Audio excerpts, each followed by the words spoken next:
ਹਾਂਜੀ ਬੱਚਿਓ, ਸਤਿ ਸ਼੍ਰੀ ਅਕਾਲ। ਕੱਲ੍ਹ ਆਪਾਂ ਥੋੜ੍ਹਾ ਜਿਹਾ ਇਤਿਹਾਸ ਦਾ ਪਹਿਲਾ ਪਾਠ ਜਿਹੜਾ ਉਹਨੂੰ ਆਪਾਂ ਪੜ੍ਹ ਰਹੇ ਸੀਗੇ। ਅਤੇ ਜਿਸ ਤੱਕ ਆਪਾਂ ਕੱਲ੍ਹ ਪੜ੍ਹਿਆ ਉਹਦੇ 'ਚ ਆਪਾਂ ਇੱਕ ਦੋ ਗੱਲਾਂ ਕੀਤੀਆਂ ਸੀ ਮੁੱਖ ਤੌਰ 'ਤੇ ਕਿ ਜਿਹੜਾ ਇਤਿਹਾਸ ਹੈ ਉਹ ਕੀ ਹੁੰਦਾ ਹੈ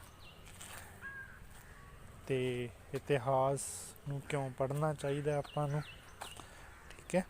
ਫਿਰ ਆਪਾਂ ਜਿਹੜਾ ਇਤਿਹਾਸ ਉਹਦੀ ਕਾਲ ਵੰਡ ਵੀ ਕੀਤੀ ਸੀ ਕਿ ਇਤਿਹਾਸ ਨੂੰ 3 ਕਾਲਾਂ ਦੇ ਵਿੱਚ ਮੁੱਖ ਤੌਰ 'ਤੇ ਵੰਡਿਆ ਜਾਂਦਾ: ਪ੍ਰਾਚੀਨ ਕਾਲ, ਮੱਧ ਕਾਲ ਅਤੇ ਆਧੁਨਿਕ ਕਾਲ। ਇਹ ਇਕੱਲਾ ਭਾਰਤ ਨਹੀਂ, ਸਾਰਿਆਂ ਨੇ ਇਸ ਤਰੀਕੇ ਨਾਲ ਇਹਨੂੰ ਵੰਡਿਆ ਹੋਇਆ ਸੀਗਾ। ਅਤੇ ਹੁਣ ਆਪਾਂ ਆਧੁਨਿਕ ਕਾਲ ਬਾਰੇ ਪੜ੍ਹਨਾ ਸੀ ਅਤੇ ਉਹਦੀਆਂ ਥੋੜ੍ਹੀਆਂ ਜਿਹੀਆਂ ਆਪਾਂ ਆਧੁਨਿਕ ਕਾਲ ਦੀਆਂ ਵਿਸ਼ੇਸ਼ਤਾਵਾਂ ਆਪਾਂ ਪੜ੍ਹਾਂਗੇ। ਜਿਹੜਾ ਆਪਣਾ ਸਭ ਤੋਂ ਪਹਿਲਾ ਕੰਮ ਹੈ ਅੱਜ ਦਾ, ਇਹ ਆਧੁਨਿਕ ਕਾਲ, ਇਹਦੇ 'ਚ ਕੀ ਕੁਛ ਖਾਸ ਹੋਇਆ, ਇਹ ਦੂਜੇ ਕਾਲਾਂ ਦੇ ਨਾਲੋਂ ਕਿੱਦਾਂ ਵੱਖਰਾ ਸੀ। ਤਾਂ ਸਭ ਤੋਂ ਪਹਿਲੀ ਗੱਲ ਜਿਹੜੀ ਆਧੁਨਿਕ ਕਾਲ ਦੇ ਬਾਰੇ 'ਚ ਆਖੀ ਜਾਂਦੀ ਹੈ ਉਹ ਇਹ ਆਖਿਆ ਜਾਂਦਾ ਕਿ ਇਸ ਕਾਲ ਦੇ ਵਿੱਚ ਵਿਗਿਆਨ ਅਤੇ ਤਕਨੀਕ ਦਾ ਕਾਫੀ ਜ਼ਿਆਦਾ ਵਿਕਾਸ ਹੋਇਆ ਸੀਗਾ। ਵਿਗਿਆਨ ਵੇਖੋ, ਜਿਹੜੇ ਪੱਛਮੀ ਦੇਸ਼ ਨੇ, ਜਿਹੜੇ ਯੂਰਪੀਅਨ ਦੇਸ਼ ਨੇ ਅਤੇ ਅਮਰੀਕੀ ਦੇਸ਼ ਨੇ, ਉਹ ਸਾਡੇ ਨਾਲੋਂ ਵਿਗਿਆਨ ਦੇ ਵਿੱਚ ਕਾਫੀ ਤੌਰ 'ਤੇ ਅੱਗੇ ਸੀਗੇ। ਜਿਹੜੀ ਕਿ ਸਾਡੀ ਆਧੁਨਿਕ ਵਿਗਿਆਨ ਹੈ ਉਹਦੇ ਵਿੱਚੋਂ ਸਾਡੇ ਤੋਂ ਕਾਫੀ ਜ਼ਿਆਦਾ ਅੱਗੇ ਸੀ। ਤਾਂ ਜਦੋਂ ਜਿਹੜਾ ਭਾਰਤ ਹੈ ਉਹਦੇ 'ਤੇ ਪੱਛਮੀ ਦੇਸ਼ਾਂ ਦਾ ਕਬਜ਼ਾ ਹੋ ਗਿਆ, ਅੰਗਰੇਜ਼ਾਂ ਦਾ ਕਬਜ਼ਾ ਹੋ ਗਿਆ, ਤਾਂ ਉਹਨਾਂ ਦਾ ਜਿਹੜਾ ਵਿਗਿਆਨ ਸੀ, ਜਿਹੜੀਆਂ ਉਹਨਾਂ ਦੀਆਂ ਤਕਨੀਕਾਂ ਸੀ, ਉਹ ਭਾਰਤ ਦੇ ਵਿੱਚ ਵੀ ਆਈਆਂ, ਉਹ ਭਾਰਤ ਦੇ ਵਿੱਚ ਲੈ ਕੇ ਆਏ। ਜਿੱਦਾਂ ਆਪਾਂ ਨੂੰ ਪਤਾ ਆ ਕਿ ਭਾਰਤ ਦੇ ਵਿੱਚ ਜਿਹੜੀ ਪਹਿਲੀ ਰੇਲ ਸੇਵਾ ਆ ਉਹ ਵੀ ਅੰਗਰੇਜ਼ਾਂ ਨੇ ਸ਼ੁਰੂ ਕੀਤੀ। ਭਾਰਤ ਦੇ ਵਿੱਚ ਜਿਹੜੀ ਡਾਕ ਸੇਵਾ ਆ ਉਹ ਵੀ ਅੰਗਰੇਜ਼ਾਂ ਨੇ ਸ਼ੁਰੂ ਕੀਤੀ। ਟੈਲੀਫੋਨ ਲੈ ਕੇ ਆਏ ਤਾਂ ਉਹ ਵੀ ਅੰਗਰੇਜ਼ਾਂ ਨੇ ਹੀ ਮਤਲਬ ਕਿ ਭਾਰਤ ਦੇ ਵਿੱਚ ਟੈਲੀਫੋਨ ਸ਼ੁਰੂ ਕੀਤੇ। ਤਾਂ ਇਹ ਜਿੰਨੀਆਂ ਵੀ ਵਿਗਿਆਨ ਦੀਆਂ ਚੀਜ਼ਾਂ ਨੇ, ਸਾਰਾ ਕੁਛ ਜਿਹੜੇ ਅੰਗਰੇਜ਼ ਨੇ ਉਹੀ ਇੱਥੇ ਲੈ ਕੇ ਆਏ ਸੀਗੇ। ਇਸੇ ਤਰੀਕੇ ਨਾਲ ਖੋਜਾਂ ਅਤੇ ਕਾਢਾਂ ਦਾ ਦੌਰ ਆਪਾਂ ਆਧੁਨਿਕ ਜਿਹੜਾ ਕਾਲ ਹੈ ਉਹਨੂੰ ਆਖਿਆ ਜਾਂਦਾ ਕਿ ਇਹਦੇ ਵਿੱਚ ਬਹੁਤ ਸਾਰੀਆਂ ਖੋਜਾਂ ਹੋਈਆਂ।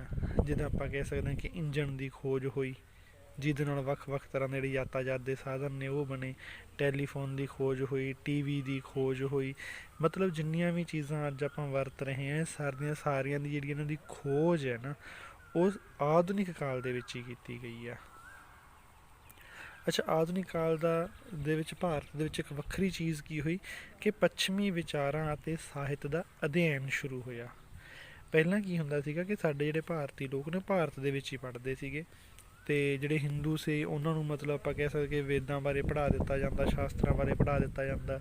ਜਿਹੜੇ ਮੁਸਲਮਾਨ ਸੀ ਉਹਨਾਂ ਨੂੰ ਮਸਜਿਦਾਂ ਦੇ ਵਿੱਚ ਕੁਰਾਨ ਬਾਰੇ ਪੜ੍ਹਾ ਦਿੱਤਾ ਜਾਂਦਾ ਸੀਗਾ। ਠੀਕ ਹੈ। ਇਸੇ ਤਰੀਕੇ ਨਾਲ ਜਿਹੜੇ ਸਿੱਖ ਆ ਗਏ ਤਾਂ ਉਹਨਾਂ ਨੂੰ ਗੁਰਦੁਆਰੇ ਦਾ ਜਿਹੜਾ ਪਾਠੀ ਹੁੰਦਾ, ਉਹ ਪਾਠੀ ਸਿੰਘ ਹੀ ਉਹਨਾਂ ਨੂੰ ਮਤਲਬ ਕਿ ਪੜ੍ਹਾ ਦਿਆ ਕਰਦਾ ਸੀ ਥੋੜ੍ਹਾ ਬਹੁਤ। ਅਤੇ ਮਤਲਬ ਜਿਹੜੇ ਆਪਣਾ ਧਰਮ ਹੈ ਉਹਦਾ ਹੀ ਗਿਆਨ ਉਹਨਾਂ ਨੂੰ ਦਿੱਤਾ ਜਾਂਦਾ ਸੀ। ਜਿਹੜੀ ਆਪਣੇ ਕੋਲ ਥੋੜ੍ਹੀ ਬਾਰੀ ਵਿਗਿਆਨ ਸੀ ਉਹਦਾ ਹੀ ਗਿਆਨ ਆਪਾਂ ਬੱਚਿਆਂ ਨੂੰ ਦਿੰਦੇ ਸੀਗੇ।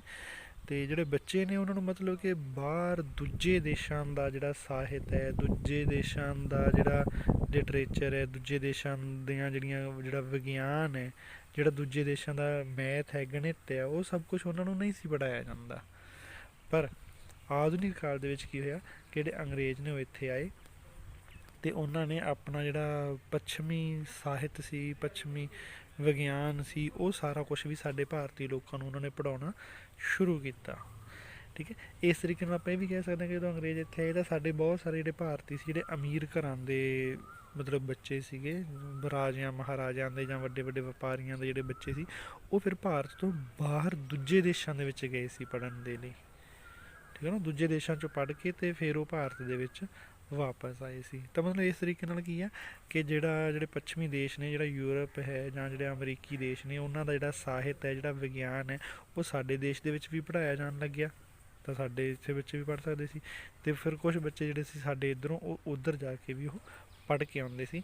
ਅਤੇ ਪੱਛਮੀ ਵਿਚਾਰਾਂ ਦਾ ਜਿਹੜੇ ਪੱਛਮੀ ਵਿਚਾਰ ਜਦੋਂ ਉਹਨਾਂ ਨੇ ਪੜ੍ਹੇ, ਵਿਚਾਰਾਂ ਦਾ ਭਾਵ ਹੈ ਪੱਛਮੀ ਜਿਹੜੇ ਉੱਧਰ ਦੇ ਵਿਦਵਾਨ ਲੋਕ ਸੀ, ਉਹਨਾਂ ਨੇ ਜਿਹੜੀਆਂ ਕਿਤਾਬਾਂ ਲਿਖੀਆਂ ਹੋਈਆਂ ਸੀ ਉਹ ਪੜ੍ਹੀਆਂ। ਜਦੋਂ ਉਹਨਾਂ ਨੇ ਉੱਧਰ ਦੀਆਂ ਕਹਾਣੀਆਂ ਪੜ੍ਹੀਆਂ, ਨਾਵਲ ਪੜ੍ਹੇ, ਠੀਕ ਹੈ, ਉੱਧਰੋਂ ਉਹਨਾਂ ਨੇ ਸਾਹਿਤ ਪੜ੍ਹਿਆ, ਤਾਂ ਉਹਦੇ ਨਾਲ ਕੀ ਹੋਇਆ ਕਿ ਜਿਹੜੇ ਭਾਰਤੀ ਲੋਕ ਸੀ ਉਹਨਾਂ ਵਿੱਚ ਜਾਗ੍ਰਿਤੀ ਆਉਣੀ ਸ਼ੁਰੂ ਹੋ ਗਈ।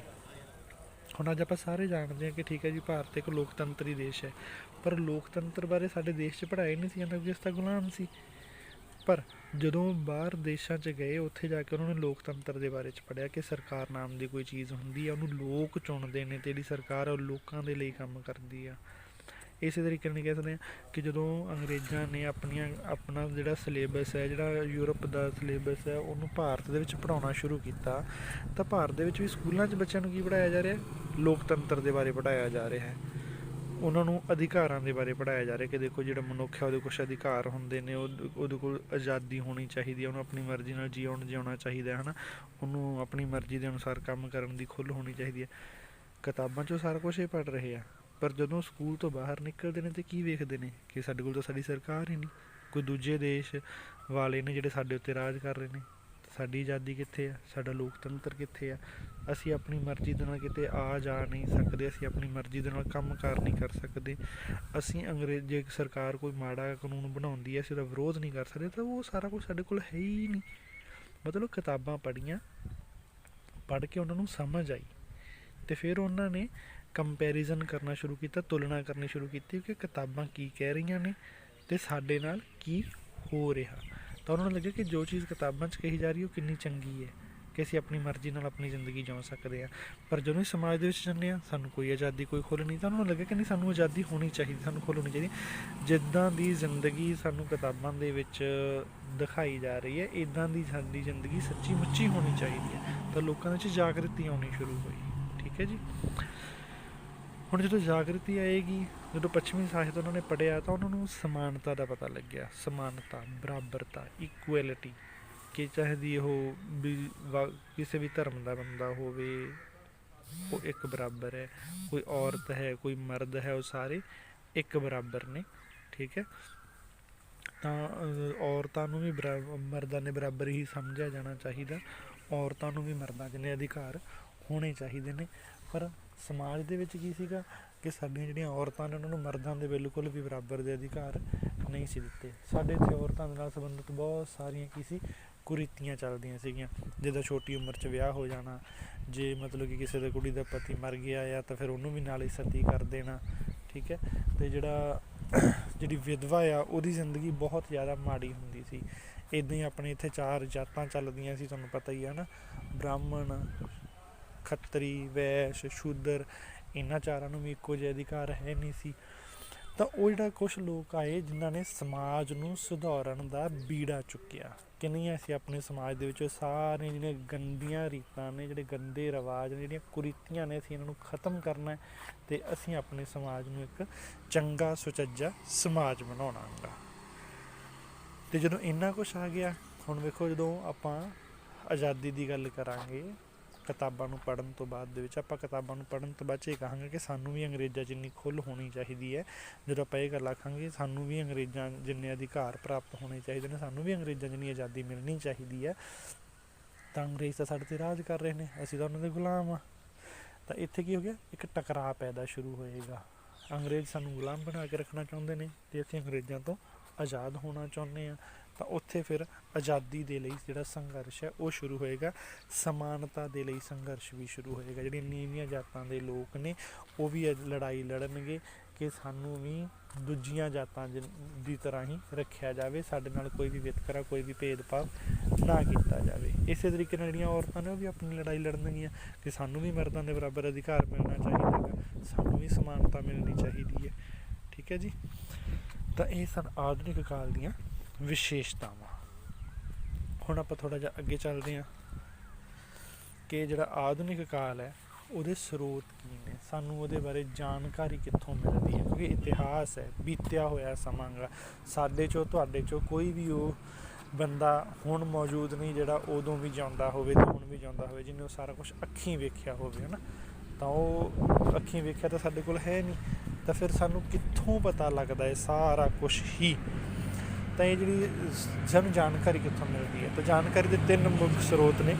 ਇੱਕ ਸਰਕਾਰੀ ਦਸਤਾਵੇਜ਼, ਮਤਲਬ ਜਿਹੜੇ ਅੰਗਰੇਜ਼ ਜਦੋਂ ਇੱਥੇ ਰਾਜ ਕਰਦੇ ਰਹੇ ਉਹਨਾਂ ਨੇ ਕਿਸ ਤਰ੍ਹਾਂ ਦੇ ਨਿਯਮ ਕਾਨੂੰਨ ਬਣਾਏ ਹੋਏ, ਸਾਨੂੰ ਸਾਰੇ ਕਾਨੂੰਨ ਲਿਖੇ ਹੋਏ ਨੇ, ਅਸੀਂ ਉਹਨਾਂ ਨੂੰ ਕਾਨੂੰਨਾਂ ਨੂੰ ਪੜ੍ਹ ਕੇ ਜਿਹੜੇ ਅੰਗਰੇਜ਼ਾਂ ਨੇ ਲਿਖੇ ਹੋਏ ਨੇ ਇਹ ਜਾਣ ਸਕਦੇ ਹਾਂ ਕਿ ਉਸ ਸਮੇਂ ਜਿਹੜੇ ਅੰਗਰੇਜ਼ ਨੇ ਉਹ ਕਿਸ ਤਰ੍ਹਾਂ ਦੇ ਕਾਨੂੰਨ ਬਣਾਉਂਦੇ ਸਨ, ਭਾਰਤੀਆਂ ਦੇ ਉਹਨਾਂ ਨੂੰ ਕਿਸ ਤਰ੍ਹਾਂ ਦੇ ਨਾਲ ਲਾਗੂ ਕੀਤਾ ਜਾਂਦਾ ਸੀਗਾ। ਮਤਲਬ ਜਿਹੜੇ ਭਾਰਤੀ ਲੋਕ ਨੇ ਉਹਨਾਂ ਦੀ ਜ਼ਿੰਦਗੀ ਵਿਚਾਰਿਆਂ ਦੀ ਕਿਹੋ ਜਿਹੀ ਸੀ, ਇਹ ਸਾਨੂੰ ਸਰਕਾਰੀ ਦਸਤਾਵੇਜ਼ਾਂ ਤੋਂ ਪਤਾ ਲੱਗ ਜਾਂਦਾ। ਅਗਲੀ ਚੀਜ਼ ਹੈ ਅਖਬਾਰ। ਉਸ ਸਮੇਂ ਕਾਫੀ ਜ਼ਿਆਦਾ ਅਖਬਾਰ ਵੀ ਛਪਦੇ ਸੀ, ਹਾਲਾਂਕਿ ਅਖਬਾਰ ਰੋਜ਼ਾਨਾ ਨਹੀਂ ਸੀ ਛਪਦਾ ਹੁੰਦਾ। ਅਖਬਾਰ ਲਗਭਗ 15 ਦਿਨਾਂ 'ਚ ਇੱਕ ਵਾਰੀ ਜਾਂ ਹਫ਼ਤੇ 'ਚ ਇੱਕ ਵਾਰੀ ਛਪਦਾ ਹੁੰਦਾ ਸੀਗਾ। ਅਤੇ ਉਹ ਜਿਹੜੇ ਉਸ ਸਮੇਂ ਦੇ ਅਖਬਾਰ ਨੇ ਉਹ ਹਜੇ ਵੀ ਸਾਡੇ ਕੋਲ ਪੁਰਾਣੀਆਂ ਲਾਇਬ੍ਰੇਰੀਆਂ ਦੇ ਵਿੱਚ, ਜਿਹੜੇ ਪੁਰਾਣੇ ਮਿਊਜ਼ੀਅਮ ਨੇ ਜਿਨ੍ਹਾਂ 'ਚ ਅਸੀਂ ਆਪਣੀਆਂ ਪੁਰਾਣੀਆਂ ਇਤਿਹਾਸਿਕ ਚੀਜ਼ਾਂ ਨੂੰ ਸੰਭਾਲ ਕੇ ਰੱਖਿਆ ਹੋਇਆ, ਉੱਥੇ ਸਾਨੂੰ ਮਿਲ ਜਾਂਦੇ ਆ ਪਏ ਹੋਏ।